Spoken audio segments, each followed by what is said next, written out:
Son tiempos de pensamiento único, de grandes cadenas de noticias que monopolizan la verdad, de nubarrones grises que cubren nuestros sueños.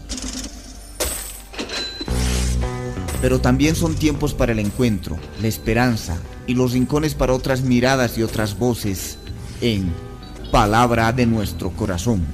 ¿Quién dijo que todo está perdido? Yo vengo a ofrecer mi corazón.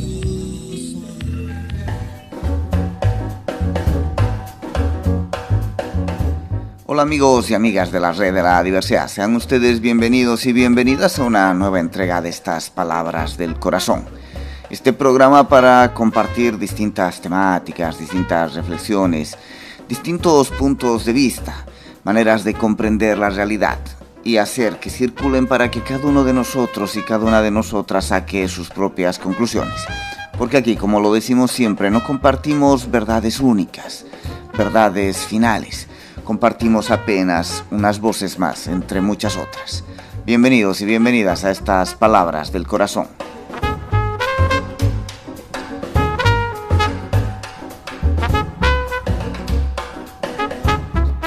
En el programa de hoy continuaremos compartiendo este artículo sobre los movimientos culturales como vehículos de cambio, en el cual se está mirando cómo los movimientos culturales generacionales, las olas generacionales en Europa han generado modificaciones muy fuertes en ese continente y en el pensamiento occidental moderno. Y lo estamos haciendo a través de un texto de Agnes Heller, una filósofa húngara de la tradición marxista que ha decantado su pensamiento por varias líneas. No nos vamos a detener en el pensamiento de Agnes Heller, sino en este documento sobre los movimientos culturales como vehículo de cambio y que nos aporta elementos para entender la relación de esas olas culturales y generacionales en la configuración del sujeto y de nuestra vida cotidiana.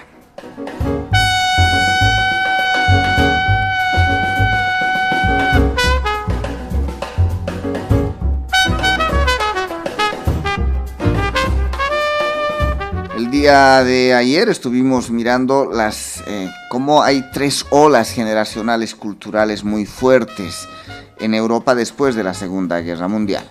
Lo que denomina Agnes Heller, o como dice que se autodenominan estas olas: el existencialismo, los alienados y la ola del posmodernismo. Vamos a compartir hoy su mirada sobre los alienados. Dice Agnes Heller: la generación alienada, que alcanzó su punto álgido en 1968, supuso a la vez una continuación y una inversión de la primera ola, es decir, la existencialista. Su experiencia formativa no se encuadra en la guerra, sino en el boom económico de la posguerra y en la ampliación de las posibilidades sociales dadas. Además, su experiencia no fue el amanecer, sino el ocaso de la subjetividad y la libertad. Mientras que la generación existencialista, a pesar de haber descubierto la alienación, la falta de vida de las instituciones modernas y la insensibilidad de la limitación, era sin embargo un colectivo más bien optimista. Los existencialistas eran optimistas. La generación alienada, por el contrario, inició su andadura en la desesperación. Precisamente porque esta generación tomó en serio la ideología de la abundancia, se rebeló contra la autosuficiencia del progreso industrial y contra la opulencia, a la vez que reivindicaba el sentido, el significado de la vida. La libertad seguía siendo el valor principal. Sin embargo, a diferencia de la generación existencialista, la generación alienada ha seguido comprometida con el colectivismo. La búsqueda de la libertad era una meta común. A pesar de un aumento de la desesperación, la generación alienada se afirmó en virtud del proceso mediante el cual diferentes movimientos confluyeron en la cresta de la ola. En este proceso de fusión, nada volvió a ser como antes de que apareciera esta generación. Un movimiento defendió la existencia de la experiencia humana a áreas tabús y fomentó el culto radical de las drogas, causando un daño indescriptible. Estamos hablando del movimiento hippie, por ejemplo, antes de su gran ampliación. Esta ola, dice Agnes Heller, llega hasta 1968, hasta el famoso Mayo francés, la primavera de Praga, la Revolución de las Flores en Portugal. Estamos hablando de Europa. Y que hay una tendencia en esta ola, uno de los movimientos, trabaja esta suerte de culto radical a las drogas, pero esto generó un daño muy fuerte en el movimiento, nos está diciendo Agnes Heller. Algunos reivindicó la ampliación de la familia, otro defendió el retorno a la simplicidad de la vida rural, mientras que otros movimientos defendían la libertad sexual u homosexual. Algunos movimientos plantearon objetivos políticos concretos, mientras sus compañeros se dedicaban al teatro experimental, a espectáculos improvisados, a la educación permisiva o a la defensa de la consigna «lo pequeño es bello». Es imposible enumerar todas las cuestiones y prácticas utilizadas por la segunda ola del movimiento cultural para adentrarse en la percepción y autopercepción de la civilización occidental moderna. Fue una de las olas más creativas, hubo una gran cantidad de movimientos, nos está diciendo Agnes Heller, y esto marca una forma generacional fundamental para entender la configuración de la Europa contemporánea de hoy.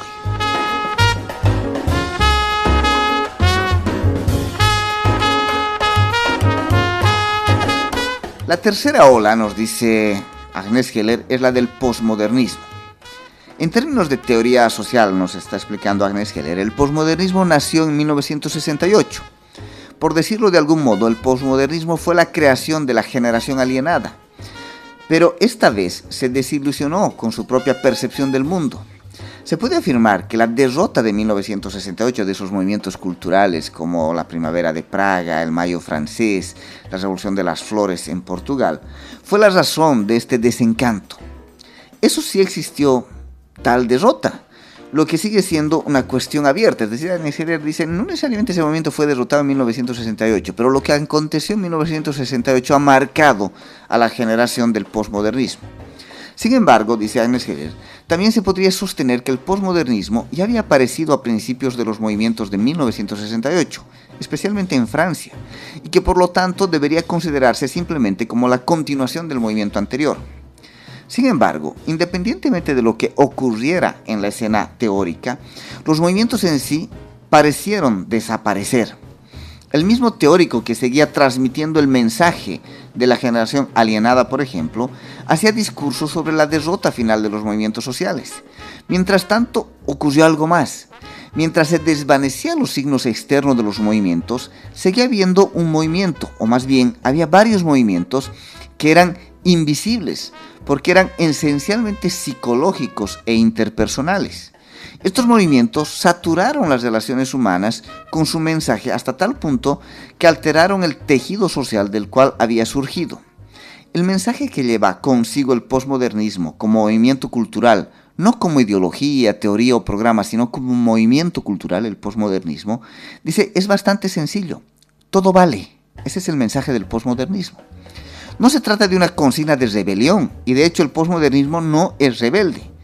En lo que se refiere a la vida diaria, existen muchos elementos y modos de vida contra los que el hombre y la mujer modernos pueden o deberían rebelarse, y sin duda alguna el posmodernismo permite todo tipo de rebelión.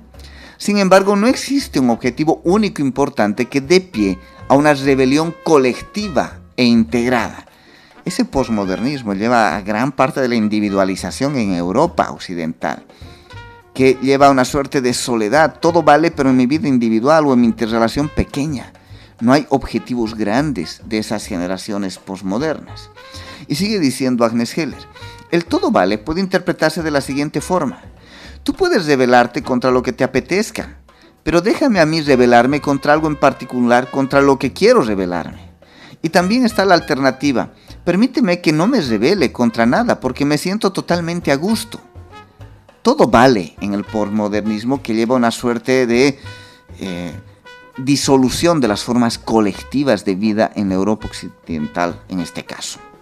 Y sigue diciendo Agnes Heller, para muchas personas este pluralismo sin límites es el indicio del conservadurismo. Y la pregunta que se plantea es si no existen cuestiones cruciales contra las que habría que rebelarse. Y sin embargo, a decir verdad, el posmodernismo no es ni conservador, ni revolucionario, ni progresista. No es una corriente de esperanza naciente, ni una ola de profunda desesperación. Se trata de un movimiento cultural que hace que este tipo de distinciones sea irrelevante. Cualquier cosa, ya sea conservadora, rebelde, revolucionaria o progresiva, puede formar parte de este movimiento. Esto no se debe a que el posmodernismo sea apolítico o antipolítico. sino que no representa ninguna tendencia política en particular. De hecho, ha triunfado el relativismo cultural que inició su rebelión contra la fosilización de las culturas de clase y contra el predominio etnocéntrico de una cultura única, correcta y auténtica, es decir, esa cultura occidental europea. Su triunfo ha sido tan absoluto que actualmente puede atrincherarse. Y los que están ahora en proceso de atrincherarse son los miembros de la nueva generación que ha aprendido su lección y ha llegado a sus propias conclusiones. El posmodernismo es una ola dentro de la cual son posibles todo tipo de movimientos, ya sean artísticos, políticos o culturales. Hasta la fecha ya hemos visto varios movimientos nuevos, movimientos centrados en la salud, la lucha contra el tabaco, el culto al cuerpo, la medicina alternativa, los maratones, el jogging. Ha ido surgiendo un movimiento de contrarrevolución sexual. Hemos tenido y en este momento estamos teniendo, aunque en menor grado, movimientos pacifistas o antinucleares. Los movimientos ecologistas están en pleno auge. Estamos presenciando la expansión de movimientos feministas, movimientos en favor de la reforma educativa y muchos más. Las revistas de moda son tal vez el mejor indicador del carácter pluralista del posmodernismo. La moda como tal ya no existe, o más exactamente, todos o muchas cosas están de moda al mismo tiempo, y ya no tenemos buen gusto o mal gusto. Aunque claro está, todavía podemos referirnos a tener gustos o no en el sentido de ser capaces de distinguir entre lo mejor y lo peor dentro de un mismo género. Por lo tanto, si nuestra cultura va a asimilar el posmodernismo en su totalidad, acabaremos por fin la transformación que empezó con la generación existencialista después de la Segunda Guerra Mundial. Esto no constituye una profecía sobre el fin de los movimientos, sino lo contrario. Lo que esta afirmación predice es una situación en la que las transformaciones culturales concretas tienen lugar en la medida en que tales transformaciones resultan de un movimiento u otro. Sin embargo, los movimientos en sí no se producen en olas generacionales. Finalmente, estos movimientos no serán los movimientos de los jóvenes, no serán solo movimientos interclasistas, sino también movimientos intergeneracionales.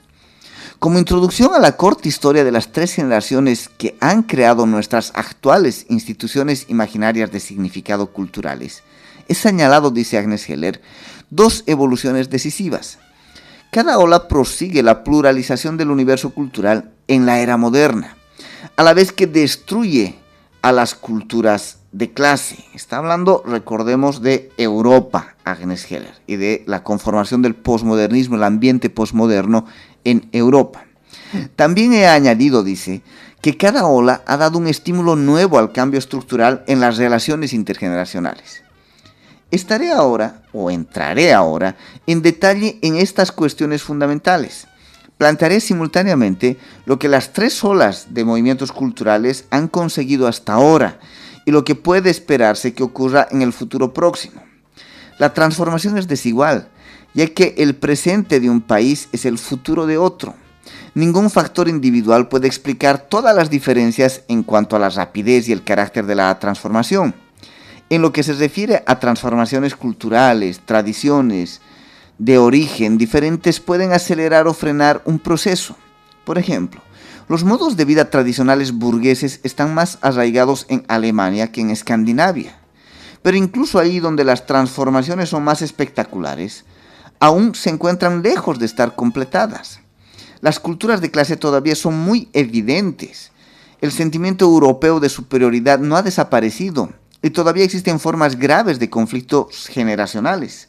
Por lo tanto, en el fondo, se trata más bien de una tendencia que de un hecho consumado, estas transformaciones culturales en Europa. Una tendencia es una posibilidad, y esta puede considerarse como algo menos que una realidad. Pero también podríamos estar de acuerdo con Aristóteles en que la posibilidad es superior a la realidad, en que la poesía es más verdadera que la historia.